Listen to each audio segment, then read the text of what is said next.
Mesia, Haleluya,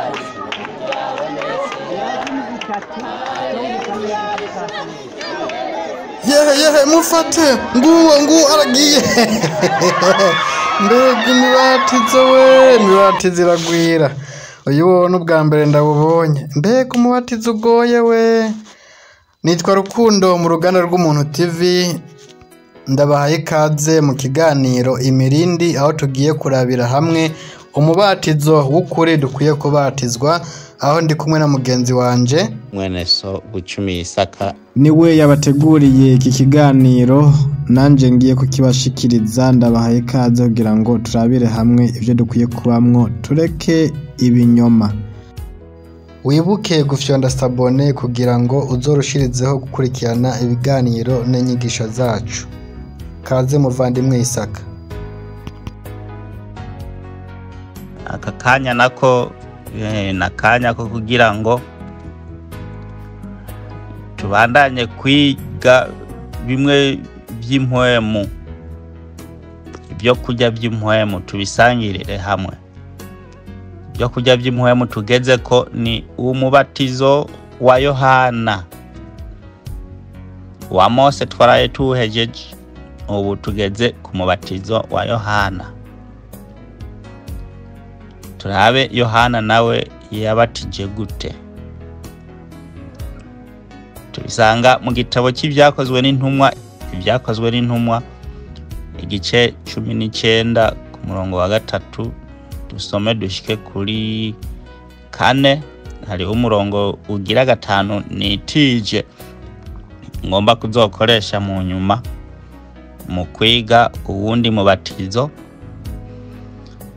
nkuko ari imibatizo 5 igenda ikwirikirana rero ibyakozwe n'intumwa 19:3 gushika kuri 5 Paulo atubwira ibijyanye n'umubatizo wa Yohana havuga ngo arababaza muze guhera kuri 1 ibyakozwe n'intumwa 19 kuri 3 19 uhereye kuri 1 musome mubandanye mugabo je nashimye guhera kuri 3 Paulo arababaza ati mwabatijwe umubatizo ki mwabatijwe umubatizo muki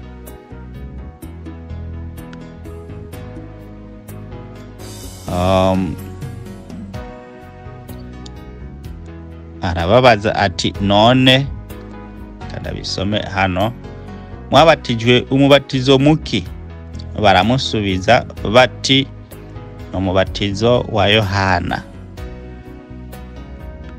baci bamwishura yuko babatijwe umubatizo wa Yohana mwibuke hari umubatizo wa Mose hari umubatizo wo kwa Yohana hanyuma kuri 4 Paulo ati Yohana yabatije umubatizo wo kwihana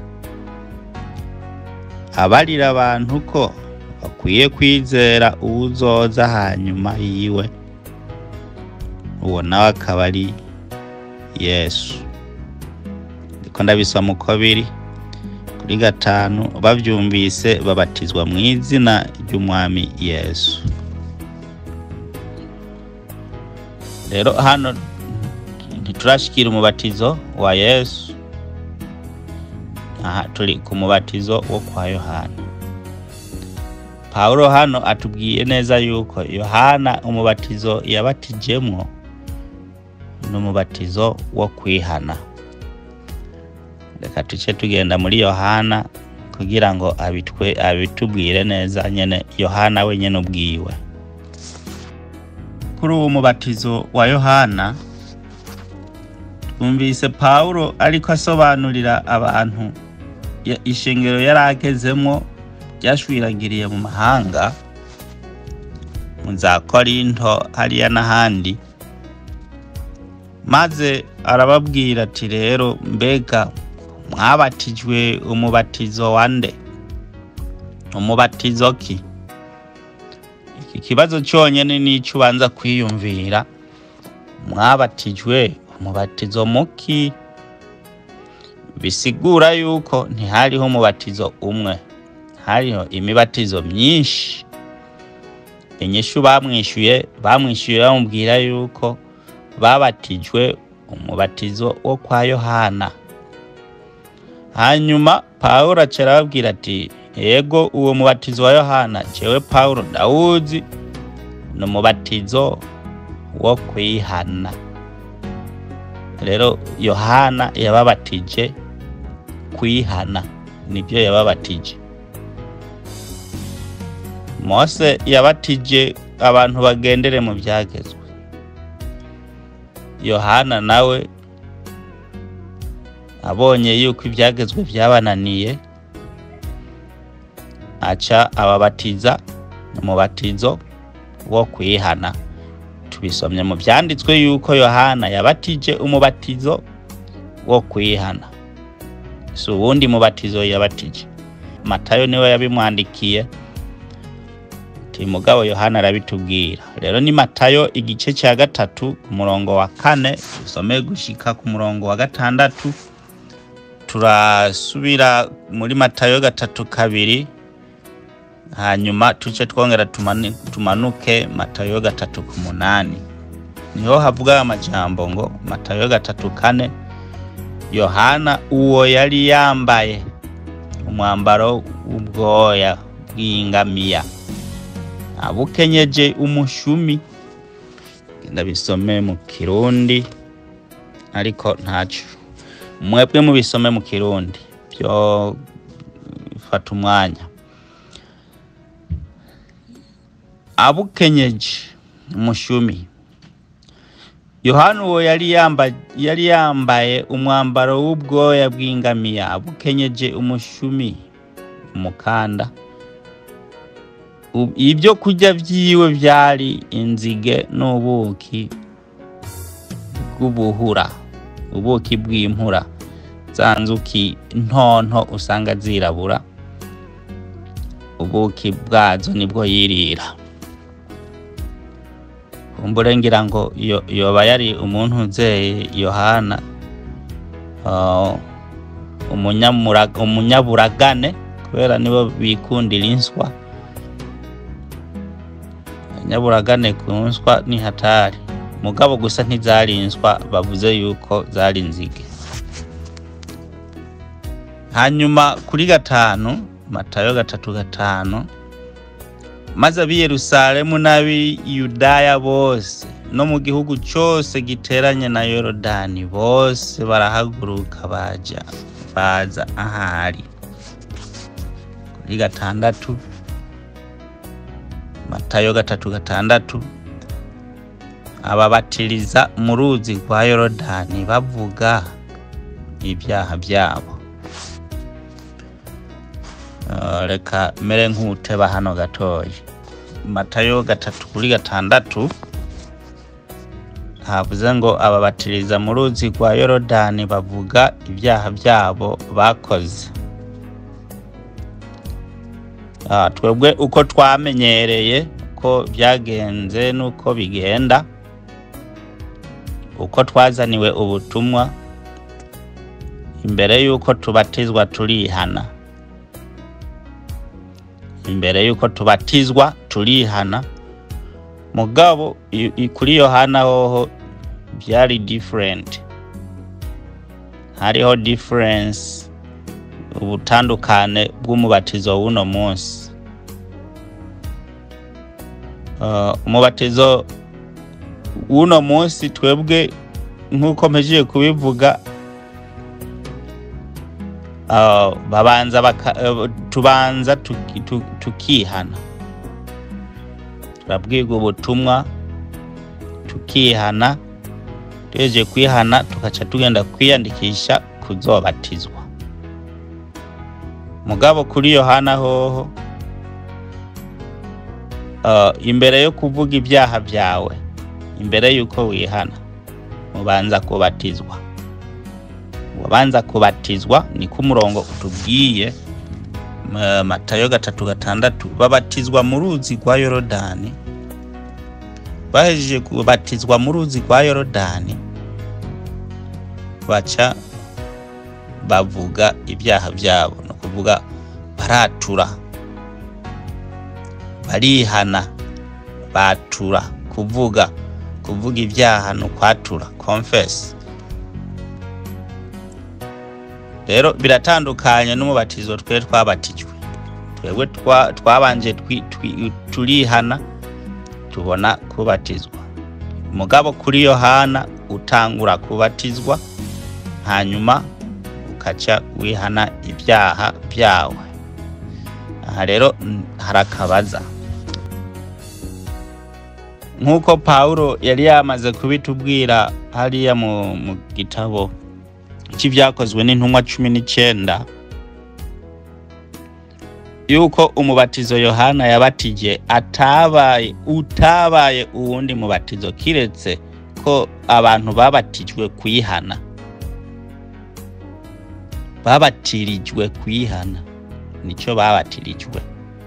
Paulo niwe yavuze ati rero Yohana ndabizi umubatizo wiwe kwari ukubatiza abantu kwihana, no kuvuga yababwira ubutumwa bujyanye no kwihana, niwo mubatizo wiwe.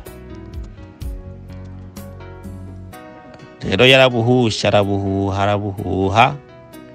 Ubwo yahushe ni Matayo 3:2, mwihane kuko ubwami bwo mwijuru buri hafi. Matayo 3:8, nuko mwame imbuto zikwiriye abihanye. Ubu ni wo mubatizo Yohana yabatije. Hejuru twumvise yuko uwo mubatizo yawubatirije muri Yorodani, niho yabatirije abantu.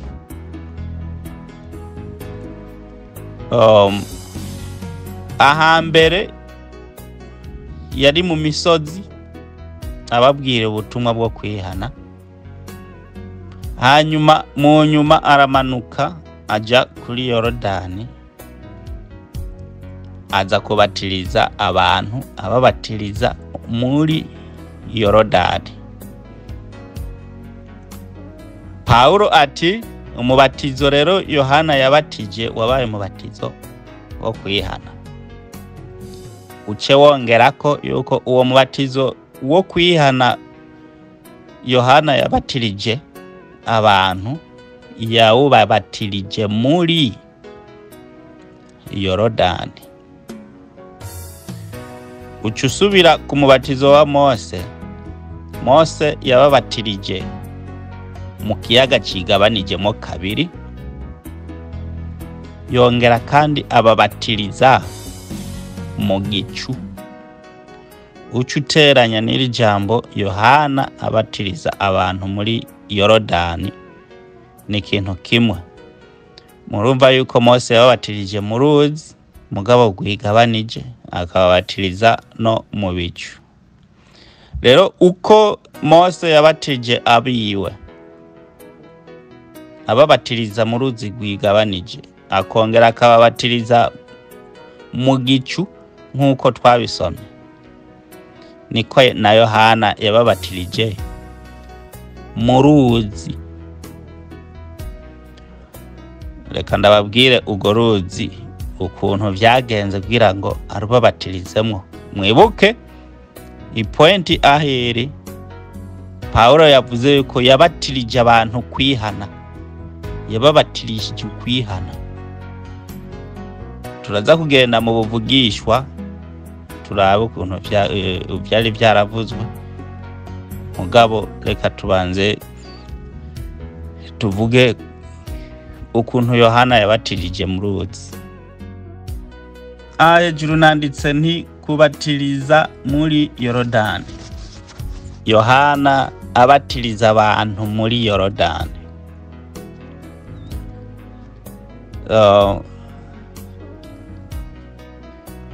Aho hejuru mpejeje kuvuga nti uko Mose yabatirije abantu mu mazi yigabanije hirya no hino, akongera akababatiza no mu gicu, niko na Yohana nawe nyene yabigenjeje. Nta mubatizo mushasha Yohana yazanye, ni nabyo Paulo yaciye asigura avuga ngo yababatirije umubatizo wo kwihana, si umubatizo wo kubadimbika mu mazi. Era uko bimeze rero bene data, iyo haje umuntu mushasha azanye inkuru nshasha, akenshi uwo muntu ashobora mu bantu buno munsi, uwo muntu akeneye ama anteni, abantu bamucungera umutekano. Uwo muntu aba afise ijambo avuga atumwe, akeneye kuba afise umutekano. Mu bihe by'uno munsi, kugira abantu ntibapfe kuza bamukorakorako, umucunguzi nawe nyene byarigeze kuba mu nyuma abonye yuko bagenda bamukorako, mu nyuma acapanga abamucungera. Hari igihe abagiriki baje kumuraba kugira bamushikire, baciye ku ma anteni, turasavye twemerere tumushikire. Rero muri iki gihe udafise ayo ma anteni, abantu bagucungera baraba imbere inyuma hirya hino, abantu barakugunda kuko uwo ari we wese kuri mushasha ufise ijambo je kuvuga. Buri muntu wese akeneye, agomba kukubona ari hafi yawe. Buri muntu agomba kukuramutsa, buri muntu agomba kugukorako. Mu gihe c'ivugabutumwa rya Yohana hari abantu benshi, iyumvire igisagara c'i Yudaya, igisagara c'i Yerusalemu, ibisagara biri mw'iyo micungararo byose, abantu bakaza ku bwinshi, bakaza gukoranira ku muntu umwe. Nta ma anteni afise. None atama anteni afise bice bigenda gute? Icyakora aca yinjira mu mazi. Amaze kwinjira mu mazi rero, hari ababa baje bambaye ibirato, kuko nyene nta n'ikirato yari yambaye. Umusera ngira n'utwo yari yambaye ntitwamubuza kwinjira mu mazi, ariko ntiyari umusera, yari intumwa. Rero uwambaye ibuti, uwambaye ifowengo, uwambaye canke uwiyambariye impuzu kanaka kugira ngo agende mu mazi, biragoye. Yohana rero kubwo kwanka yuko ijwi ryiwe rigundwa, kuko ari hagati mu bantu, kuko ntiyashobora kubwira ivyo bisagara byose ngo bishoboke. Mugabo bari ngaho ku gasozi, ku nkengera y'ikiyaga, akaca ahagarara mu mazi, akaca ababatiza ngo nimwihane, akababatiza ati nimwihane, nk'uko Paulo yavuze ati babatije umubatizo wo kwihana. Ibyo si bibi, bisigura iki? Bisigura neza yuko kumwe Mose yababatiza bari mu mazi canke mu gicu mu mazi, niko na Yohana yababatije yibereye mu mazi. Arababwira ubutumwa ati nimwihane.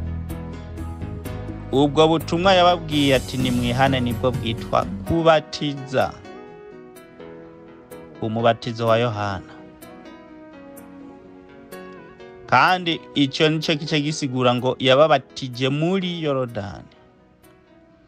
kubabatiza muri Yorodani sigitangaza ngo ni mpaka abadimbike muri Yorodani. Niko abazanye ubutumwa baciye babyigisha, baca bafonda n'amavideo, amafilime yo kutwereka yuko Yohana ariko yabigize, ariko babikinye nabi. Uku ndiko ndabibabwira niko bari bakwiye kubikina.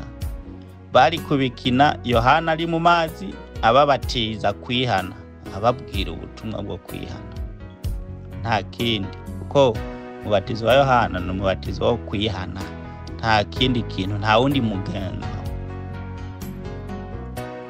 uhari. Rero yarababwiye ubwo butumwa yibereye mu mazi, aremera aratoha, nta muntu yamusanze mu ruzi ngo namudimbike muri ayo mazi. Reka ndabihera akarorero kaboneka kandi kumvikana. Jewe Isaka ndi hano kuri WhatsApp ndababwira ubutumwa. Umwanditsi wanje muri ico gihe kugira ngo ashobore kwandika yuko nababwiye ubutumwa, aca yandika ati Isaka yabatirije abantu muri WhatsApp, canke Isaka yabatirije abantu, yabwiriye abantu ku murongo wa WhatsApp.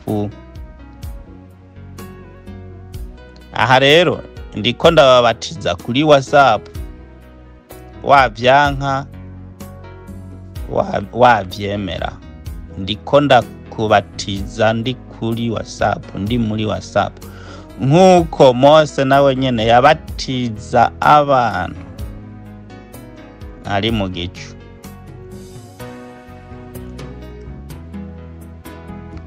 Mose yarabatije abantu mu gicu, Yohana nawe abatiza abantu muri Yorodani, Isaka nawe ari kubatiza abantu muri WhatsApp. Niko bimeze. Ako rero n'akarorero ko kuri twebwe. Aha ico mba ndiko ndabamenyesha, umubatizo w'amazi nta n'ubuvugishwa ufise. Wo kudimbika mu mazi, ikintu cyose muzokwigera mubona gikorwa kitigeze kivugwa mu isezerano rya kera yuko kigomba gushitswa, kuko isezerano rishasha riza gushitsa ivyavuzwe kera. Ari naco gituma uzusanga ubutumwa intumwa zose zavuze ubutumwa bwa kera, nta bishasha bazanye. Mubagiye berekwa ba Yohana, berekwa ibikoko, berekwa abamaraya, berekwa ibi, berekwa abamarayika, berekwa biriya, berekwa ibyo ba Daniyeli beretswe, ibyo ba Zakariya beretswe, ibyo ba Ezekiyeli beretswe, ibyo ba Yesaya beretswe. Bisigura yuko nta gishasha muri Bibiliya kihari. Icyo ubonye kije ari umugenzo mushasha umugenzo mushasha utigeze uvugwa mu isezerano rya kera, ubwo ni ubwira ntibuke, nta kuri, nta muco birimo. Ivyo ni ibintu bishasha, ni imigenzo y'abana b'abantu yonyene gusa. Kubw'ibyo rero Yohana yariko ashitsa ivyanditswe ibyahe n'ibyahe yariko ashitsa. Reka twigire mu za Ezekiyeli, dutemberaneyo. Ezekiyeli aduhe ishusho nziza, tujaneyo. mbasavye rero nti tujyane ku muvugishwa Ezekiyeli kugira ngo turabe ivyo Yohana yari karakora, kuko Yohana yaje ari intumwa atumwe n'Uhoraho. Rero kuza ari intumwa aje gushitsa ibyavuzwe, kuko Uhoraho yibuka amasezerano yasezeranye yuko azoba muri kazoza. Siwe aca ashiduka ngo aze, Uhoraho ubwiwe atuma intumwa, aca atuma Eliya ariwe Yohana, araza aravuka arakura, hanyuma rero ashitsa ubutumwa bwo buvugishwa bwavugishijwe kera buciye muri Ezekiyeli yuko akeneye kuza kubushitsa. Acaza yitwa Yohana mu gishingo cyo kwitwa Eliya. Ngo umucunguzi ni henshi yavuze ngo uwo Yohana niwe wa Eliya, nababwira yuko akeneye kuza. Rero ubuvugishwa bw'ibyo Yohana yakoreye muri Yorodani abamija kwa amazi, kubamija kwa amazi, atari gufata amazi ngo bamijeko, kuko uzosanga amazi ayari kamijwa ku bantu. Ba Petero bavuga ngo ni jambo ry'Uhoraho. Ayo mazi si bindi bintu kiretse ko ari ijambo ry'Uhoraho, niryo yari kabamijako. Rero ukuntu yari kabamija kwa amazi, ukuntu yari kababwira, ukuntu yari kababatiza, Ezekiyeli yari yaramaze kubivugishwa. Ezekiyeli 3:6 kuri 2:4 turamanuka dushike 2:5 tuce dusimba kuri 3:1 mubandanye. Ezekiyeli 3:6 2:4 havuga ngo nuko nzobavana mu mahanga mbakoranirize hamwe mbakuye mu bihugu byose, maze nzobageza mu gihugu cyanyu bwite. Rero ubuvugishwa ni burebure. Hariho abo yari yakuye muri Babuloni n'ahandi. Ibi ba Yohana babikoze ari uko hari ihanga ryavuye mu mahanga, kandi ubu buvugishwa burabandanya n'uno munsi. Kubw'ivyo n'uno munsi bubashike ko ubu butumwa. Habandanya kuri 2:5, Ezekiyeli 3:6 2:5, nzobanyanyagiza ko amazi meza, maze muzotungana bakuremo imyanda yanyu yose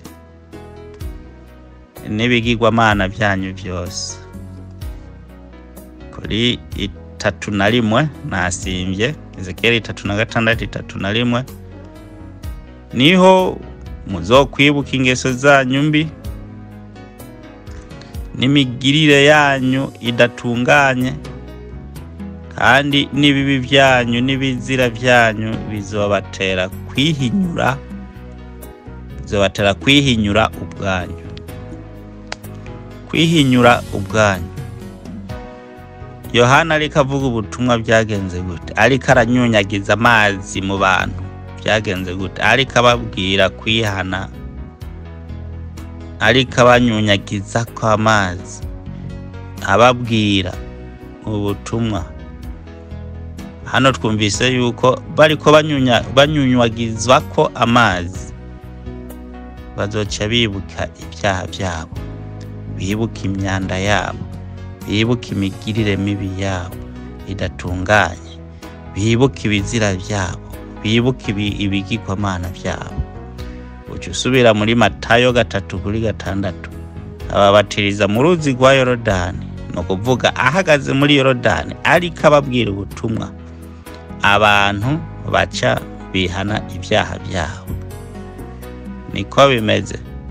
Iyo uri kubwira umuntu ubutumwa yumva cumitwa umutima ati nico naragikoze, nico naragikoze. Hajya rero baba bariko bakunyunyagiza ka aya mazi ariko avugwa. Ajya amazi nyamazi bayakudimbitsemwo ntiwibuka ibyaha byawe, ntabyo wibuka. Mugabo ubutumwa bariko bagucumita, ndakubwiza ukuri mbere isiza hano byanditse mu Baheburayo ngo bushika no mu musokoro bugateranura amagufa n'ayandi bugacumita rwose nyene mu mutima. Ubuki inkota y'Uhoraho. Ngana Maheburayo 4 nimba tari 9 nimba tari 12. Ngana Baheburayo 4:12 nimba ntibagiye. Yohana ariko abanyunyagiza kwa mazi, ariko ababatiza, ariko ababwira ibyaha byabo, ababwira ibigomana, ababwira imigirire mibi yabo, ababwira ingeso mbi zabo, ababwira ibiki byabo, ababwira buri kintu cyose. Ababwira ati rero cyo bintu ni mubireke. Yari kashitsa ubuvugishwa bwo muri Ezekiel 3:6-2:5 kubandanya. Nivyo bisigura yareka ababatiriza, hanyuma mu gihe ahejeje kubabatiriza, muhejeje kubwirwa ubutumwa none mugirana kuko abakubwira niko wibuka ingeso zawe. Ahejeje arinza avuga ati rero kuwumva hari cyamukoze ko naze muri Pentecost twaje tuvuga ati naze hano imbere kugira ngo tumufashe gusenga. Nibyo byabaye.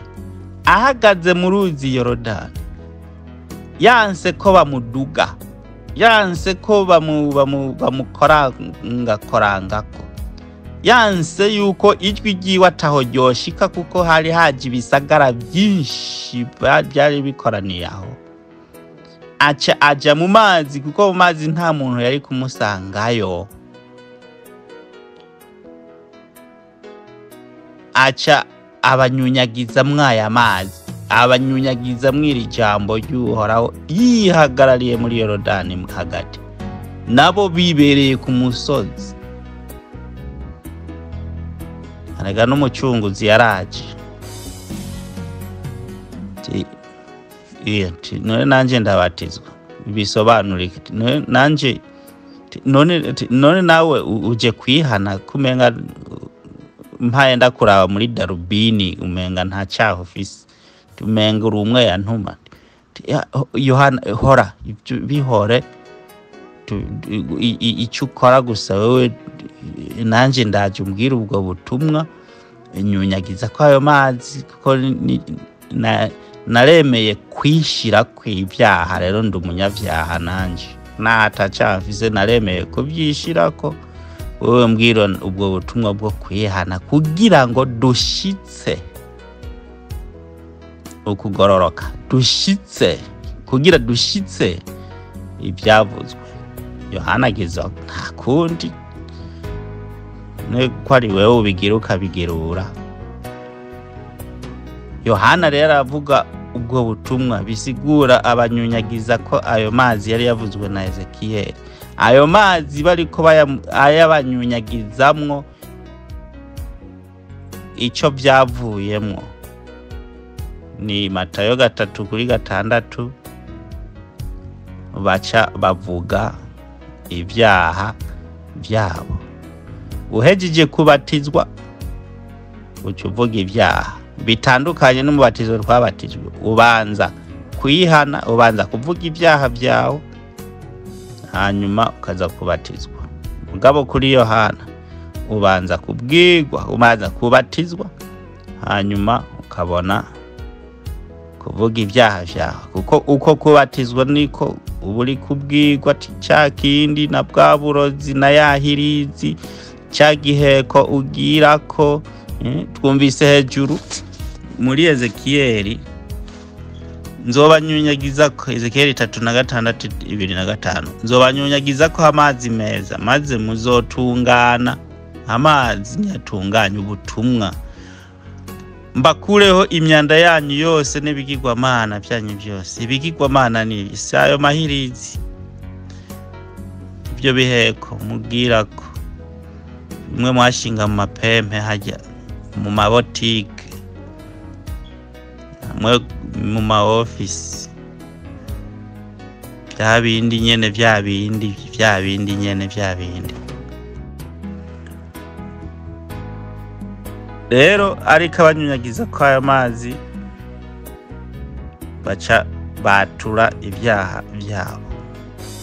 Nico cyatumye Paulo avuga ngo Yohana umubatizo yabatije si umubatizo wo kudimbika mu mazi, ahubwo wari umubatizo wo kubanyunyagiza kwa mazi.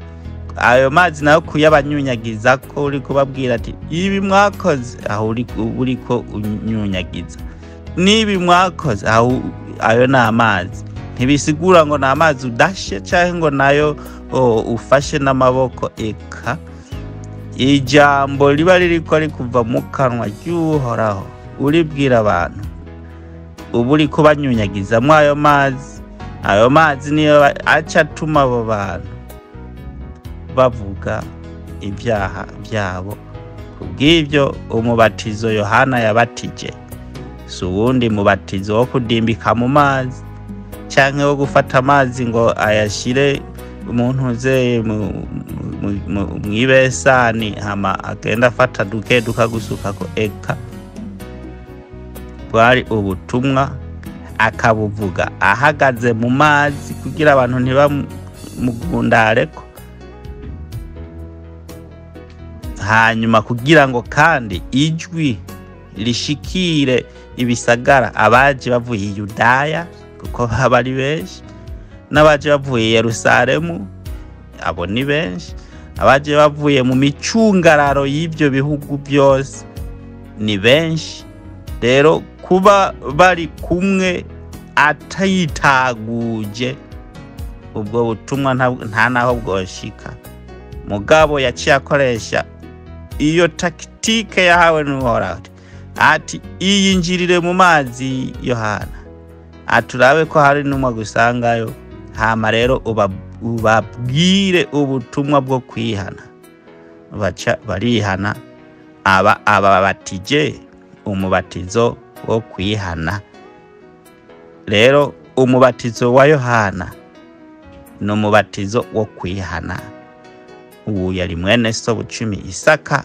Duhejeje akagingo ka kabiri k'umubatizo dukwiriye kubatizwamo n'uwuhe. Ubw'ivyo naho ku kagingo ka gatatu aho tuzokwigira hamwe umubatizo wa Yesu nawo wari umubatizo bwoko ki. Naho ubutaha dusengeranire mugira igihe cyiza. Uwari we wese uhereye no munsi nabatizwe muri Yohana naho. Shalom. Ndabashimiye mwese twari kumwe muri iki kiganiro cyo kwigira hamwe umubatizo w'ukuri dukwiye kubatizwa, naho mu gice ca nyuma kizokurikira. Musangwe amahoro iwanyu aho muherereye, naho ubutaha. Bye. Audio Jungle.